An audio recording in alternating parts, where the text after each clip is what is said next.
I still don't get the joke, Donald. Joe, I've explained it like 4 times in a row. Sneed sells feed and seed, which is perfectly normal and expected. But Chuck, who used to own the store, sells... Sup, fellas? Everyone comfy this evening? Well, you bet. Yeah, thanks for picking a more reasonable time of day to summon us, Barack. Don't mention it. Have you guys done your homework and prepared for today's topic? Yep, I just finished watching it. Please. I know this movie like the back of my hand. I've had every line of dialogue memorized since I was 6 years old. That's really not as big a flex as you think, Donald. This movie is like 85% music. Whatever, Barry. Just explain to all dozen of our viewers what the hell we're doing. Today we're going to rank the musical segments from the 1940 film Fantasia. Normally we'd do a tier list for this kind of video, but seeing as how we all agree that even the weakest segment is really damn good, a simple ranking would be more appropriate. Yeah, none of the segments are bad or even mediocre, so let's fucking do this thing. Alrighty then. First is Bach's Toccata and Fugue in D minor. This is probably the segment that first comes to mind when you picture Fantasia, and for good reason. The whole movie is the most vivid trip you will experience without drugs. And the Bach segment is basically when the shrooms start kicking in and you see the first signs of hallucination. Formless colors, silhouettes, and abstract landscapes that move based on the tone of the music. Bach and LSD sounds like the name of a punk album. Anyway, even though this is probably the segment most people think of when they recall this movie, it's actually the most abstract one. The other segments are more concrete and have something resembling a story. This one is just pure eye candy on top of good-ass music, and it deserves every bit of recognition it gets. If this was a tier list, I'd immediately put it at the top of S tier. Agreed. I have fond memories watching the Toccata segment as a kid and miming along with Stokowski's conducting. Wait, holy shit, I did the exact same thing. That end part where he summons pillars of clouds at the gates of heaven was so exhilarating. I like the part with the white snake that leaves a trail everywhere it goes and how the trail becomes a road as time passes. Surprised that scene doesn't make you feel old, Joe. It does make me feel old, Donald. What's your point? Nothing. I like that scene too. Sounds like we're all in agreement that the Toccata and Fugue is one of the strongest segments in the film. Hopefully we can keep this momentum up for the rest of the video. Next up is the Nutcracker by Tchaikovsky. Another spectacular segment, but a pretty obvious step down if you ask me. It's a step down in just about every regard. The animation isn't as trippy or creative, and in my opinion, the Nutcracker is one of the most overplayed selections of classical music they could have picked. Maybe that wasn't the case back when the film came out, but if you approached me today to choose a score to go along with animation depicting the changing of seasons, I would have picked Vivaldi's Four Seasons instead. Good choice, Donald. I agree with you guys that this is weaker than the Bach segment, but you're really being too harsh. Joe, we never said this segment was bad. On the contrary, the visuals are really pleasing. And though I agree that the Nutcracker is a pretty mainstream choice compared to the Four Seasons, you can't go wrong with some good old Tchaikovsky at the end of the day. Man, the fairies in this segment are just adorable. The way they interact with nature and ride on the leaves and hang out in spider webs and... Joe, we all know you like this one so much because of the sexy Arabian fish. I like the Chinese mushrooms too. Their dance cracks me up, and the way the little one bosses the older ones around even after falling over is so charming. Wow, so you're a fan of mushrooms too? Good to know the apple doesn't fall far from the tree. That's enough, Donald. So long as we all agree that it's below Bach, we can move on. Next we have The Sorcerer's Apprentice, which featured a makeover and comeback for Mickey Mouse. I imagine this one was showcased the most for promotional reasons, so you'd expect it to be more generic than the others, but damn. They really put in a lot of effort all the same. One thing I think this segment has over the others is how well the score and the animation go together. I know that the story predates the music by 100 years, but it looks like they may as well have been done by the same team with how well synchronized everything is, down to every last detail. For real. It's so well paced, too.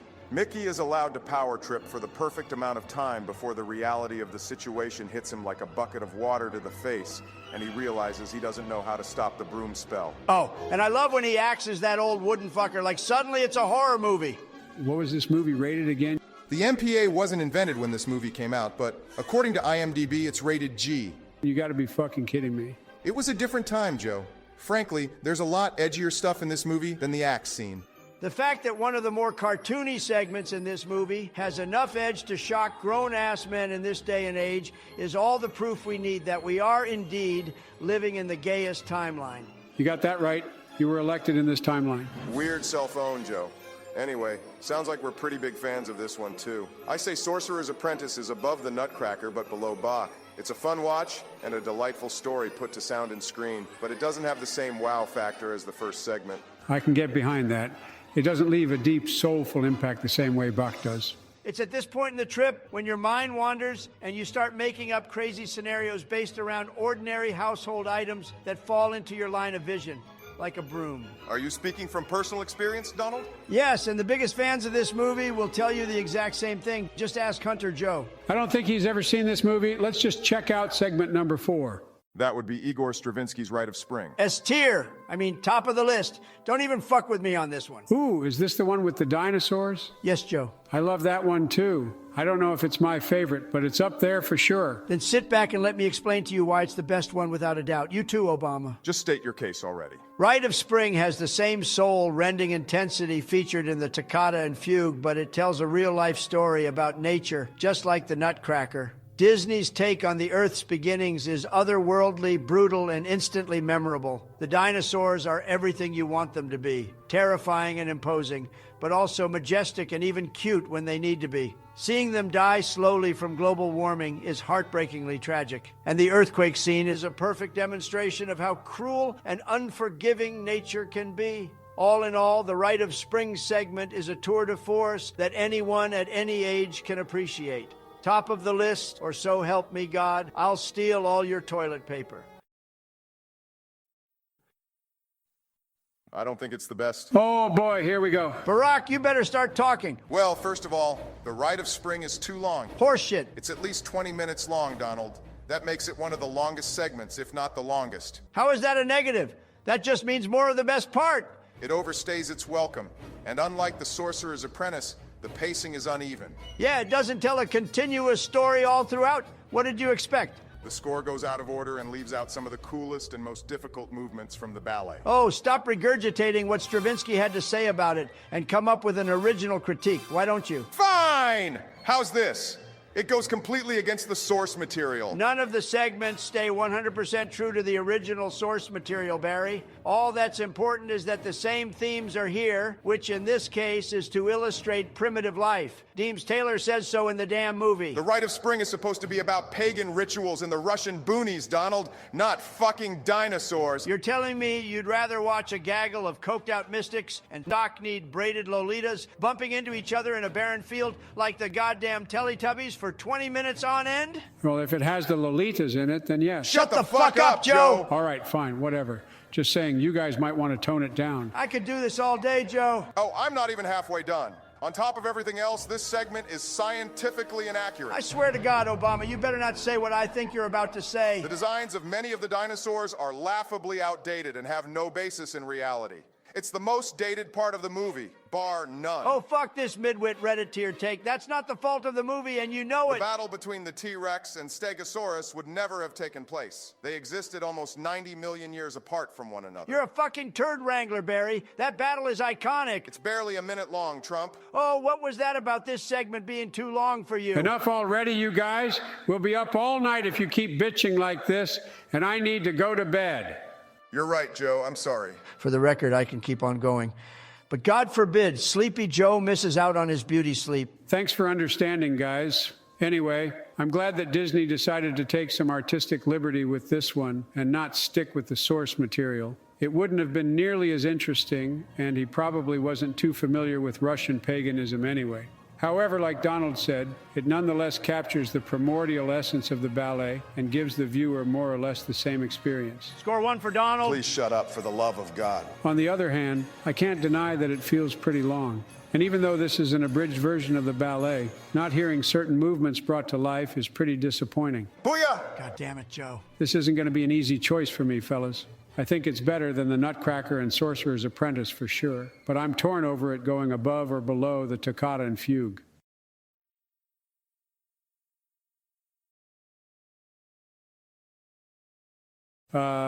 Given the longer runtime and that I'd appreciate more abstract imagery in this movie, I think I'll go with below. And there it is. Screw you, Sleepy Joe. You only say that because being able to make it through this segment in one sitting without nodding off is a coin flip for you. Are you finished, Donald? It's only the second best segment we've covered so far. Sacrilege. He'll get over it, Barry. Just keep going. Sure thing. Let's have a look at Beethoven's Sixth, or the... Wait, we're not going to review the soundtrack segment? No. Come on, Barack, please. Joe, there's no score involved, and it's like 3 minutes long. It doesn't qualify for this ranking. I don't care, Barry. It's a fun little diversion from the program, both for the audience and for the orchestra. Joe, half the time spent in this so-called segment is on a blank screen with a thin white line. Pretty sure that's another thing you and Hunter are huge fans of. Fuck you, Donald. I just know what I like, okay? If we were to rank it, it'd have to go at the very bottom by default anyway. Says who? Says anyone who's watched the damn movie. Obama, if you please. You got it. As I was saying, next is Beethoven's Pastoral Symphony. I'm really torn on this one. If we were ranking just the score alone, Beethoven's Pastoral is probably my favorite in the whole movie. But I can't say the same for the animation, which may be the weakest. You guys talk things out and I'll make my decision accordingly. Whatever you say. Joe, I don't know about you, but this one drags on too long for me. It's almost as long as the Rite of Spring, but it's not nearly as gripping or dynamic. The first half is pretty much a pre-alpha generation of My Little Pony and a bunch of horny centaurs courting one another. It does pick up in the second half with the wine festival and Zeus being a colossal dickhead, and though it's not my absolute favorite like Donald's, I agree that the Beethoven score is a solid choice and one of the more interesting selections in the film. If it weren't for those saving graces, I'd put it right at the bottom. Barack, get that stick out of your ass and lighten up. The Pastoral Symphony is beautiful. The mythical setting, the colors, the music, the other... Joe, please don't tell me you like this one because of the naked babies. No, it's because of the centaurs. Even the men are pretty. And let me stop you right there before you say anything gross, Joe. You kink-shaming bastard. Furry imagery aside, I do appreciate how this one is more lighthearted and carefree. After a brutal segment like the Rite of Spring, it's the perfect way to cleanse the palate. Plus, it's funny to see so much casual alcohol consumption in what turned out to be a rated G film. I see your point, Donald, but the imagery is still a little too saccharine for my taste. At least the fourth movement shakes things up with the thunderstorm. True, but it's the fourth movement. You have to sit through 3 other movements to even get there, and you still have 1 more to go after that. But the longer runtime allows for us to be more familiar with the characters and to better empathize with them. Joe, there's hardly anything to empathize with. These are mythical creatures living in paradise whose biggest troubles amount to not being able to see their lovers 10 feet away from them, and a trigger-happy deity who mercifully turns out to be even sleepier than you. Honestly, I end up empathizing more with the dinosaurs from the Rite of Spring. Spitting facts there, Barack. The world portrayed in the Rite of Spring is our own dear Mother Earth, faceless and indifferent to our suffering. Even though they're dinosaurs, you see them struggle in their daily lives just trying to survive nature itself. It's dark and tragic, just like real life. On the other hand, Mount Olympus is a utopia with literal rainbows and unicorns. Life is so perfect there. They even took care of their demography problem and got rid of the only black centaur in the 1969 re-release. Okay, racist quips aside, everything you said is on point, Donald. The characters in the Pastoral aren't as empathetic as Joe's making them out to be. And that's with a roughly equal runtime as the Rite of Spring and more human-like designs at its disposal. Fine, have it your way. Put this one at the very bottom for all I care. Wait, don't. Like I said, the Pastoral is my favorite in the movie if we're judging the score alone. That alone bumps it up a notch for me. I say above Nutcracker, below Sorcerer's Apprentice. Actually, put it above Sorcerer's Apprentice for its colorful setting, breathtaking fifth movement, and for taking out the black centaur Obama. No. Oh well, can't blame a guy for trying. It's okay. Thanks for sparing it from last place, Donald. Next is Dance of the Hours from La Gioconda. This one's a bop. Nothing heavy-handed or serious, just funny antics from a host of funny animals. The music is frenetic and cartoony, just like the animation, especially the last part when everyone comes together for that high-energy romp that brings the whole palace down. I especially like how the alligator has the hots for the hippo, and how that, of all things, is what leads to the crazy climax. Really not a whole lot to analyze with Dance of the Hours. It's just a fun, quick little watch that never gets old. Agreed on all those points. Where do you rank it? Ooh, that's tough. It's clearly the silliest one, so I don't know how it stacks up to the ones with more gravitas. It's last in my book for precisely that reason. Yes, it's fun and lighthearted, but it's just too shallow compared to the other segments. Sorcerer's Apprentice is funny, but it still has its dark moments. And the Pastoral Symphony is lighthearted but has a more sophisticated tone. Dance of the Hours feels more at home as a silly symphony, even more so than Sorcerer's Apprentice, which was originally conceived as such. If I wanted to watch cartoony slapstick set to classical music, I honestly think I'd rather watch one of the Looney Tunes. Okay, that I won't argue with. Rabbit of Seville is an absolute masterpiece. I really don't have strong opinions on this one, which I guess speaks to how little of an impact it had on me. As a score, Dance of the Hours is a decent option for such a silly premise.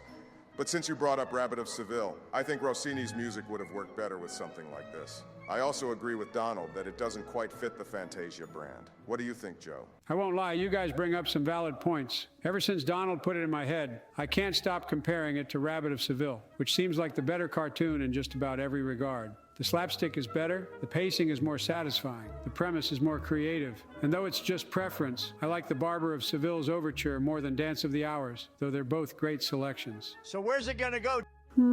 I'm not super passionate about it at the end of the day, and it's not as impactful as the others. Guess it can go at the bottom, so long as we can all agree that it's still an excellent cartoon. Absolutely. For sure. Now, fellas, we arrive at the final segment. Last but certainly not least is Night on Bald Mountain and Ave Maria.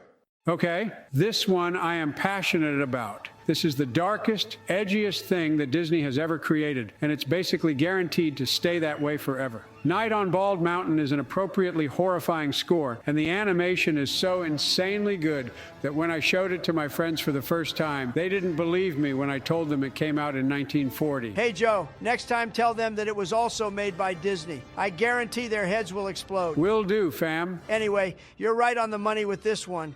Night on Bald Mountain is metal to its core. It has it all. Frightening and creative imagery, the devil himself, and it even has nudity. Needless to say, it's a masterpiece, and it's perfectly juxtaposed by having the gorgeous Ave Maria immediately follow it. What else can I say? It's art, pure and simple.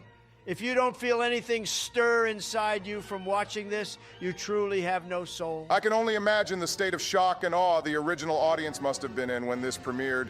I don't really have a whole lot to add to what you guys already said. It's a powerhouse of animation and music, and a must-see for anyone with even a passing interest in either field. Where do you guys rank it? Top of the list, hands down. Talk about Disney saving the best part for last. While I hate to see Rite of Spring bumped down to a lower level, putting this segment in anything other than the #1 spot would be a crime against nature and humanity. I, too, vote for top of the list. The hell's that supposed to mean? Well, it's just after all that bitching over Rite of Spring not being #1, it's kind of odd that you're not going to fight against an even lower placement. I know my place, Barry.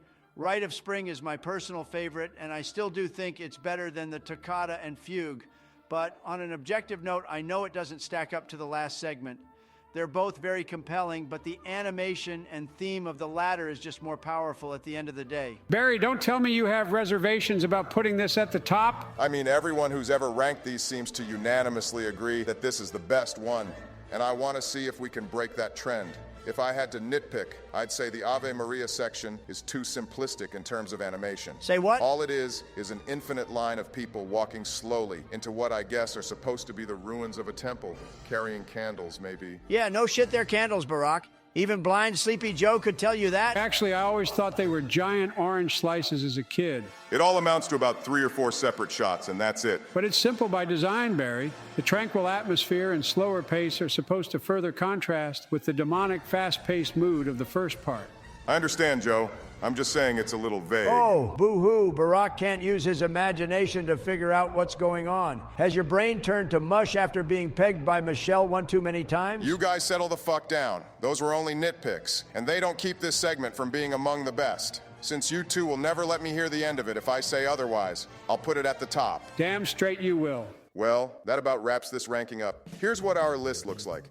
Any closing remarks you guys would like to share? This movie is better than anything Disney has shat out of their bleeding, prolapsed anus for the past couple decades. Amen to that. While we all seem to have our preferences for which segments we like more, we all agree that they're timeless classics that add up to one of the strongest films in the Disney canon. Yes, even the reboot they attempted in 2000, though good, doesn't hold a candle to the original from 60 years prior. It's also kind of amazing how this could be seen as a precursor to the music video format. It was bold, ahead of its time, and it's only gotten better with age. Yeah, except for the scientific inaccuracies from the Rite of Spring's dinosaur. Has only got better with age. Well, anyway, this was a lot of fun.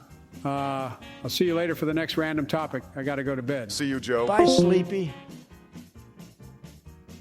Hey, Obama? What is it, Donald? You want to come over and binge the BBC's Walking with Dinosaurs series with me? Sure, that sounds great. Just no nerdy commentary, please. Can't make no promises, buddy.